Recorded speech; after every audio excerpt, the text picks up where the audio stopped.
আল্লাহর কাছে ডাকি, আল্লাহ তুমি আমাকে কালা কুপাচারটা সন্তান দাও, তবু তুমি আমার একটা বাচ্চা দাও যে আমাকে মা বলে ডাকবে।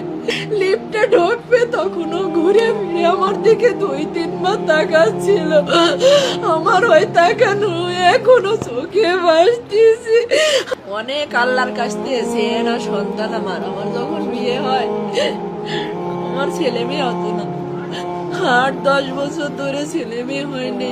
অনেক কষ্ট করছি আমি, অনেক কথা শুনছি মানুষের। মানুষ যা খাতি আমাকে বলছে আমি তাই খাইছি, তারপরেও কোনো সময় আমার ছেলে মেয়ে হয়নি। এক সময় আমি নামাজ রোজা কোরআন শরীফ এইগুলো করতে শুরু করি আর আল্লাহর কাছে ডাকি, আল্লাহ তুমি আমাকে কালা কুপাচারটা সন্তান দাও, তবু তুমি আমার একটা বাচ্চা দাও যে আমাকে মা বলে ডাকবে। ডাক্তার কবিরাজ দেখাতে দেখাতে আমার সিনথিয়া আমার বিয়ের 9 বছর পরে গিয়ে সিনথিয়ার যখন 4 বছর বয়স আমার আবার অভাব হয় না, আমি আবার চেষ্টা করি, তখন আমার রাইসা মনে আমার পিঠে আসে। হ্যাঁ, তখন থেকে আমাদের জীবনটা বদলে যায়। আমাদের জীবনটা এত সুখের ছিল না, অনেক কষ্টের ছিল আমার জীবনটা আর আমার স্বামীর জীবনটা। একে তো সন্তান হারা, আমাদের টাকা পয়সার সমস্যা, সবকিছুর সমস্যা ছিল।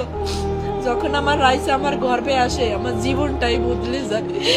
আমার রাইসা যখন জন্ম নেয় তখন ওর আব্বু ব্যবসা শুরু করে।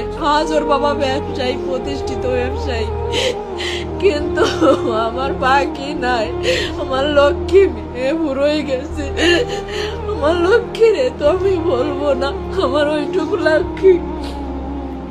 8 বছর বয়স শেষ হয়ে 9 বছর চলতেছে। 9 পারা কোরআন শরীফ পড়েছে আমার রাইসামনের বয়স যখন 3 বছর। আর আমার সিনথিয়া, আমার তখন ছেলে বাবুটা হয়নি, আমার বাবু তখন 4-5 মাসের পেটে। উমরা করতে গেছিলাম আমরা অল পরিবার, আমার হাজব্যান্ড আমার বাচ্চাদেরকে নিয়ে। আমার রাইসামনে সেই উমরা হজের ছবিও আছে। আমার রাইসামনের হজ করায় নিয়ে আসছে। আমি আল্লাহর উপরে বলছিলাম, যখন ওরে পাওয়া যায়নি আমি বলছিলাম, আল্লাহ আমার সন্তান খুঁত হয়ে থাকুক, তবু তুমি আমার কাছে জীবিত ফিরেই দাও।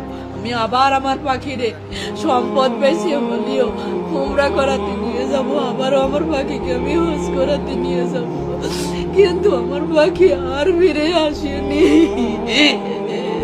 আর আমার পাখি যে চলে যাবে, ওই দিন আমি চেয়ার ধরে ডাইনিং টেবিলের কাছে দাঁড়াইছিলাম আর আমার পাখি যখন যাচ্ছিল দরজা দিয়ে লিফটে ঢুকবে তখনও ঘুরে ফিরে আমার দিকে 2-3 বার তাকাচ্ছিল।